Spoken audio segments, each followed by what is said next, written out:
Galambocskám. Hé. Na, miért engem zavarsz? Éppen a szememet festem, szépítkezem. Utálnak. Ejnye, te kis finnyáskodó boszorkány. Nem szégyeled magad? Így kell fogadni az ember fiát? Ahelyett, hogy étellel, itallal kínálnád, megfürdetnéd, puha ágyba fektetnéd. Te meg itt fitymálva beszélsz vele, és lenézed őt. A munkát mindig felülről nézem, nem szeretem, elegem van belőle. Sose tudok miatta magammal törődni. És mi a fizetség? Békapörkölt, ördögfüles csalánbegy. Na, gyere csak ide, majd megtanítalak én a munkát becsülni. Gyere ide! Ne közelíts, bántalmazni tilos. Gyere ide, még szépen mondom. Gyere ide! Ne csináld ezt. Gyere ide és hajolj meg! Ha elfenekelsz, panaszt teszek. Tegyél panaszt a sóhivatalban! Jaj, ügyfeletem, mint az ügyfelem. Jaj, amit adott, elfogadom. Jaj, ügyét azonnal megvizsgálom. Istenem.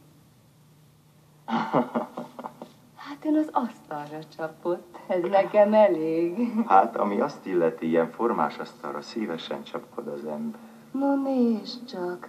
A tiszteletre méltó ügyfél milyen daliás. Hát, ami azt illeti, téged is ízlésesnek találnak. Hát, ha most alaposan megtapogattál, meg is ízlelek. Na, azt meg.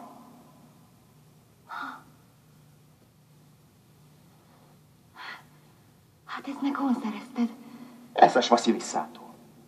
Jaj, kedvesem, miért nem mondtad? Mindjárt megkínálok valamivel. Nem, semmi sem kell. Nekem az ásító óriást kell megtalálnom.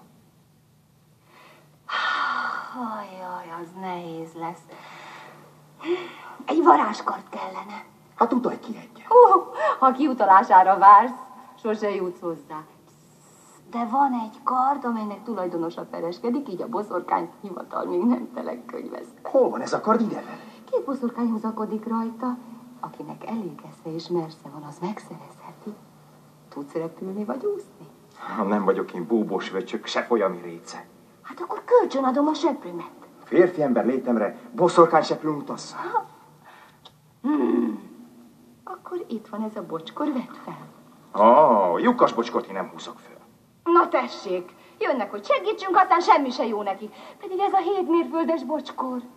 Hát, férfi ember csizma nélkül nem is ember. Húzd rá a csizmádra, fő, hogy elrepítsen.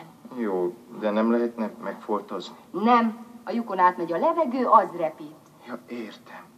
Hát, nagyon köszönöm. Várj, Ivanuska. Szemre való legény vagy, Ivanuska, annyi szent. Eszi a nyavajatörés utánad a lányokat, az biztos. A bocskor meg oda-vissza, hova akarod. Sólyom, madara.